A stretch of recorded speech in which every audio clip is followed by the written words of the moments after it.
Yeah. Dónall.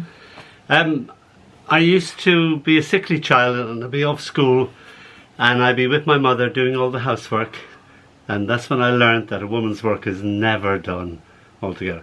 And my mum's thing that she'd always say, no matter what time it was, 8, 9, 12, she'd say, oh my God, 12 o'clock and not a child in the house washed. All the children, of course, would be at school. So that was the eternal cry that went up. So this is called a poet's work. Oh my God, is that the time? 12 o'clock and not a poem in the house written. Quick, wash those adjectives. Quick, bathe those verbs. Feed those nouns. Have you adverbs gone back to bed? Oh, come on, smile like a simile. No, don't wear the same metaphors you wore yesterday. Ah! And so with a little playful smack of the BTM, the poem is sent out into the world. If I can get down to the bottom of it. A poet's work is never, ever done. Janice. It's a short one, sort of autobiographical in a way. It's called Bringing Down the Curtain. The bay window was their stage. They performed their scripts and songs for smiling audiences of aunts. Sitting at the walnut table in the bay window, their mother wrote letters to their father on thin blue paper in quink green ink. Their father wrote, I miss you all, and Hong Kong tomorrow. And perhaps she said, I miss you too. Much later, when the table had fetched a disappointing price at auction, and their parents lay together in a rural churchyard, the eldest came back. She saw only a double-fronted villa, an easy walk from the town centre, in need of extensive modernisation. Oh. And there was me without an eye. Time dawdles, stretches out the crash to an infinity of now. Casually, I watched the car crash into my side, as if it were someone else's story. Car runs red light, the crash about to happen, taking its time.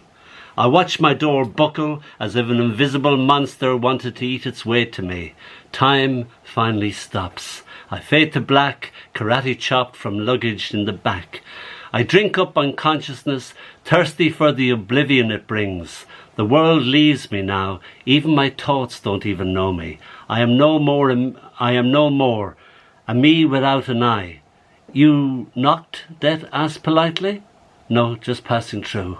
Life swims back to me from a distant horizon. Hey, shouts life, it's me.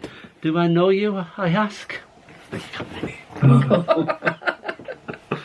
talked about going to Prague, which we did a couple of years ago now.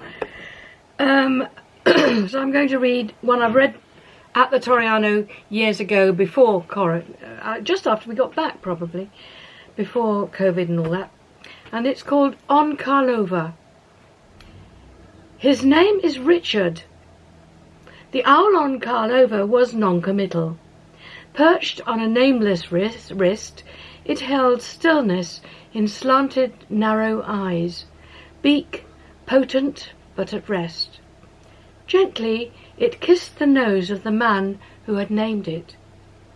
In that strange chaos near the Sex Machines Museum, Richard was the only rational being, the only sight we valued on that crowded street. Privileged, we paid homage, and €4 for a photograph. This is called In Praise of Folly, which, if you remember, is Erasmus's famous book. It's a Halloween poem, and it's got nuns in it. A gaggle of giggling nuns on the town, remembering when they were girls. They wear Halloween masks, scaring little kids and big men. I wonder if it is a sin for them to remember themselves then, all under a vow of silence, never to remember this when they are back at the convent. They dumped their false faces in a trash can, their freedom come and gone. I sit behind them on the bus, listen as they discuss Erasmus, whether in the womb Christ knew he was Christ. They laugh as little girl dolls board the bus, give them smiles and sweeties.